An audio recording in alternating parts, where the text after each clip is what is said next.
C'est parti, nouvelle vidéo de Code Bullet. Salut les gars, bienvenue dans une nouvelle vie. Salut! Est-ce que ça vous est déjà arrivé?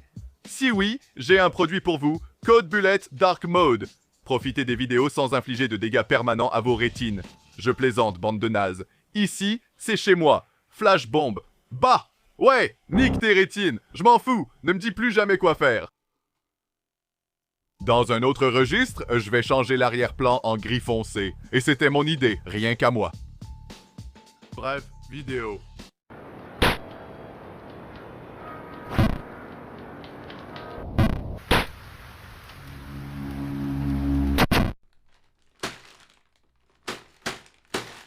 Merde, non, non, non, non, non, non. Jump King est conçu pour être très frustrant, comme ceux qui critiquent la largeur d'une vidéo. Jump King, c'est comme le rejeton dégénéré de Mario et de Getting Over It, le jeu de plateforme dans ce qu'il a de pire. Et c'est assez amusant, mais il y a un souci, je suis nul à ce jeu. Croyez-le ou non, gérer ma colère n'a jamais été mon point fort. Alors je vais faire ce que je fais de mieux et arrêter avant de faire un autre trou dans mon mur. Et par arrêter, bien sûr, je veux dire que je vais refaire le jeu à partir de zéro, puis ajouter une IA pour y jouer afin que je puisse faire semblant de l'avoir vraiment terminé. Ce qui est sans doute plus difficile et prend probablement plus de temps que de simplement finir le jeu, mais je n'ai jamais prétendu avoir de bonnes compétences en gestion du temps non plus. Alors, qu'est-ce qu'on attend? Que la fête commence? Très bien, première étape, il faut qu'on refasse le jeu. Alors, mettons-nous à coder. Bon, commençons par gérer le saut et on s'occupera des trucs de roi plus tard. C'est tellement idiot, désolé, passons à la suite. D'accord. Oh, elle s'en va. D'accord, oui, d'accord. C'est bon.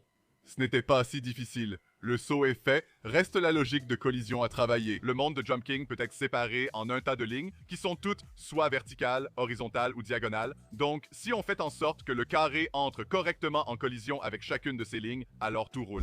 Commençons par la plus simple. Une ligne de sol pour que le gars atterrisse. Ah, ça n'a même pas chargé. Super. Ça devait juste être un peu plus bas. C'est bon, très bien. Oui, ça a du sens. Ouais. Jusqu'à présent, tout ce que j'ai réussi à faire, c'est tracer une ligne à l'écran, mais c'est du progrès, mec, et personne ne peut me l'enlever. Bon, maintenant, faisons en sorte que le gars entre en collision avec la ligne. Donc le plan, c'est qu'à chaque image, on va vérifier si le garçon entre en collision avec une ligne. Et s'il le fait, on l'empêche de tomber. Stop! Le processus pour faire ça est en fait vraiment simple. Il suffit de prendre un peu de code à quelqu'un de plus malin comme Jeffrey Thompson, et c'est bon. Voilà la magie de la programmation. Je vais t'attraper, Jeff. Je te jure devant Dieu, tu ferais mieux de fermer tes portes à clé, chef. Je t'ai fait confiance et tu m'as eu, Jeff. Tu m'as eu. Ah, attends. Non, j'ai réparé. C'est ma faute. Désolé. Désolé, Jeff. Désolé. Ça arrive. C'est ma faute. Ouais, c'était moi. C'est moi. Mais tout n'est pas rose, hein, Jeff? Il y a un petit problème. Ceux parmi vous qui utilisent leurs yeux pour voir ont sûrement remarqué que ça ressemble à de la merde. C'est parce que quand ça atterrit, ça s'arrête un peu n'importe où. Ça s'arrête là où ça veut. C'est à cause du timing des images et tout ça, mais je ne vais pas t'ennuyer avec l'explication. Et ce que je veux dire par là, c'est que j'ai la flemme d'expliquer. Donc le plan pour corriger ça, après avoir détecté une collision, on va devoir coller le carré à la ligne avec laquelle il est entré en collision. Comme ça, tu vois? Non, comme ça. Et que tout le monde crève. D'accord. D'accord. Au bas, ça a l'air bien. Il est temps de bouger un peu à gauche et à droite. D'accord, testons ça. Le voilà, d'accord, j'ai mis trop de jus sur celui-là. C'est mieux. Non, ça ne l'est pas. Ok, très bien. Si le jeu n'avait que des défauts, on serait prêt, mais la vie est compliquée, alors il nous faut des murs. Le problème avec les murs, c'est qu'ils ne sont pas des défauts, donc j'aurai encore plus de travail, ce qui est triste. On peut cependant réutiliser la logique de collision car les lignes verticales restent des lignes. Et quand le joueur touche un mur, il suffit d'inverser le mouvement horizontal. S'il allait à gauche, il ira à droite. Ce n'est pas compliqué, 3 lignes de code suffisent. Je n'avais probablement pas besoin de me plaindre à ce sujet, mais bon, essayons ça. Voilà, c'est fait. Sympa, très cool. Oh! Merde. En fait, la logique de collision que j'ai faite est très basique et s'effondre dès que le joueur touche 2 lignes en même temps, ce qui arrive souvent. Ce problème vient de l'ordre de gestion des collisions. Voici la situation et l'image précédente. Tout va bien, pas de collision. Mais si on avance d'une image, on a 2 collisions. On est plus tranquille. Si on gère d'abord celle avec le mur, tout va bien, on rebondit correctement. Mais si on gère d'abord le sol, on saute vers le haut et ça a l'air horrible, faux et pas du tout physique. On pourrait privilégier les rebonds contre les murs, mais parfois il faut gérer le sol d'abord. Le plan actuel est de déplacer le joueur de la plus petite distance possible. Si le rebond contre le mur demande la correction la plus faible, on le choisit. Ça marche presque toujours. Disons que ça marche toujours et continuons. Parfait. Maintenant que c'est fait sans conséquence, on peut rendre le jeu joli. Certains pensent qu'il faut d'abord coder les mécaniques avant de s'occuper du style artistique. Ces gens ne connaissent pas ma capacité de concentration et j'en ai assez des maths. Passons à l'art. Comme la programmation, il exige des années de travail et de dévouement pour exceller. Mais si vous prenez vraiment ça au sérieux, c'est quelque chose où tout le monde peut réussir. Attention, il y aura des difficultés et parfois vous aurez envie d'abandonner. Mais avec assez de motivation et assez de force, vous pouvez rester affamé et tout dévorer. Des paroles à méditer. Voilà, c'est fait. On a terminé l'arrière-plan. Maintenant, je vais juste coder un petit outil rapide pour m'aider à placer les murs et tout le reste afin que tout corresponde à l'arrière-plan que j'ai dessiné. Heureusement, tous les murs et éléments sont sur une grille de 20 pixels, ce qui facilite leur placement précis. Essayons donc. Je sais que l'air de jeu n'est qu'un carré pour l'instant, mais je trouve vraiment que ça a l'air super crédible. Je trouve que ça rend vraiment bien. Jusqu'ici, j'ai seulement estimé la hauteur du saut à l'œil, mais il est essentiel de la régler précisément. Sinon, ce sera impossible de finir le jeu ou alors ce sera beaucoup trop facile de le terminer. Il faut vraiment qu'on règle cette hauteur parfaitement. Après avoir ajusté la force du saut et la gravité de nombreuses fois, voici le résultat dont je suis très satisfait. Je trouve que c'est réussi. Si tu n'aimes pas, tu peux mettre un dislike. YouTube se soucie de ton avis autant que moi. Regarde, on a un jeu. Il faut encore travailler, surtout dessiner le personnage, mais ça devient solide. Par dessiner, j'entends plagier. Mais pour éviter des poursuites, j'ajouterai une touche personnelle. Oh mon Dieu.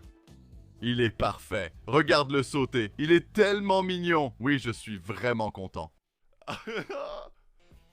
La prochaine étape, c'est créer tous les niveaux. J'en ai fait un, mais il y en a 44, donc je repousse ça autant que possible. Mais une chose que je dois vraiment faire avant de créer tous les niveaux, c'est qu'il y a certaines lignes qui sont à 45 degrés. Elles étaient foutues. Je ne veux pas en parler. Je vais garder ça pour mon thérapeute. J'ai ajouté des effets sonores juste pour signaler aux joueurs quand ils font de la merde.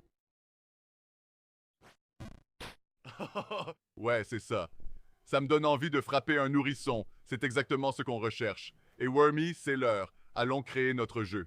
Maintenant, comme je l'ai déjà dit, je ne suis pas très doué à ce jeu. C'est difficile, d'accord? Et pour pouvoir dessiner les décors avec mes talents artistiques fantastiques, il va falloir que je réussisse à dépasser le niveau 2, ce qui pour l'instant est ambitieux. Donc, la solution de contournement, c'est de regarder un speedrun du jeu, ce qui est une excellente façon de me rappeler à quel point je suis nul à ce jeu, mais ça marche. Après avoir créé 44 décors, il ne restait qu'à dessiner les lignes de chaque niveau. Donc, j'ai mis de la musique et commencé à travailler.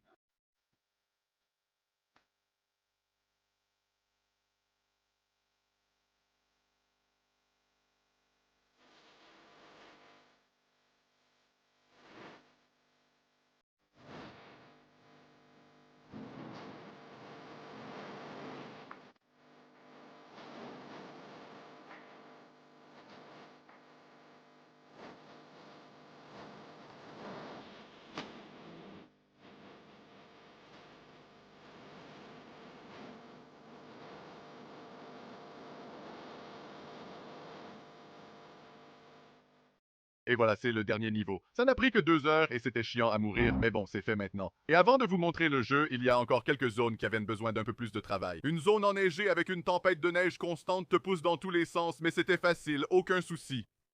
Il y a une zone très glissante, mais avec quelques lignes de code, c'était facile.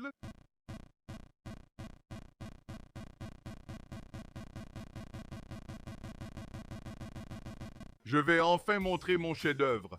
C'est étrange à dire car je ne fais que copier le travail de quelqu'un d'autre, mais j'en suis quand même fier. Bon, je vais le montrer de la seule façon que je connaisse, en tombant tout le long.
Et voilà, Jump King, c'est terminé. C'est buggé. Il y a le strict minimum d'animation, mais c'est tout aussi agaçant à jouer que l'original. Donc je pense que la mission est accomplie.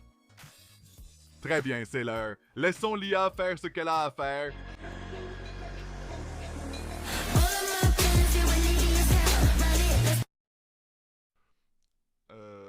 Wow, d'accord. Oui, l'IA. Bon, allons-y. L'IA. Bon, donc le plan pour l'IA est très simple. Je vais sortir mon fidèle compagnon et Charles Darwiniser, tout ça. Je parle de l'algorithme évolutionnaire. Ça sonne sexy et c'est sexy. On va juste générer plein de petits sauteurs et les faire exécuter des mouvements aléatoires. Ceux qui réussissent survivent. Les autres sont éliminés. J'appliquerai cette stratégie pour élever des enfants si on m'autorisait à les approcher. Bref, ceux qui survivent fricotent, et ensuite il y a des bébés. Puis on fait muter les bébés juste pour s'amuser, et bam, on a une nouvelle génération qui est meilleure que la précédente. Continue comme ça pendant un moment et tu obtiens des gars malins. Bon, rassemblons l'équipe. Oh merde. Merde. Oh mon dieu. D'accord, donc ajouter des effets sonores était peut-être une erreur. Je pense que je vais couper le son pour le reste de cette vidéo. Pour repérer tous les bugs d'un jeu, faire jouer 500 joueurs en même temps avec des actions aléatoires est très efficace. Je voulais les ignorer et monter la vidéo pour les éviter, mais ça complique tout. Il est donc temps de corriger les bugs. Encore. Ce n'était pas trop mal. Relançons. T'as compris? Parce qu'il est vieux.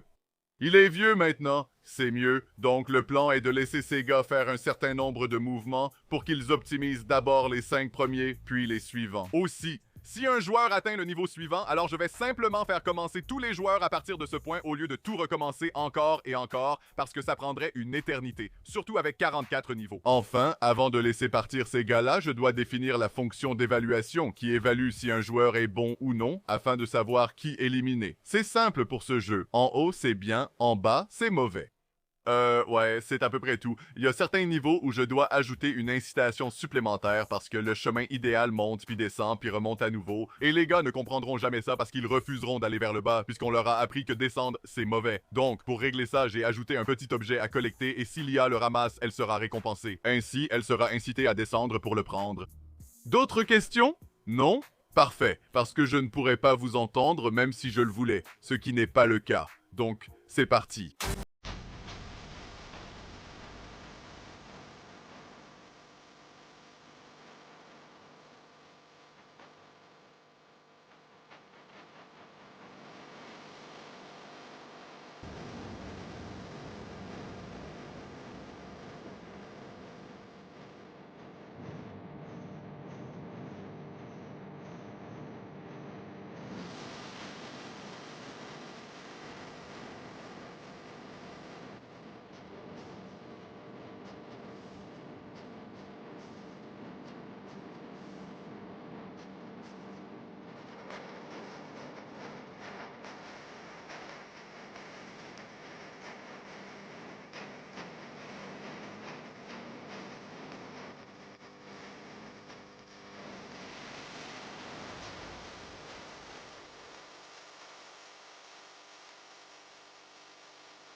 Oui, oui.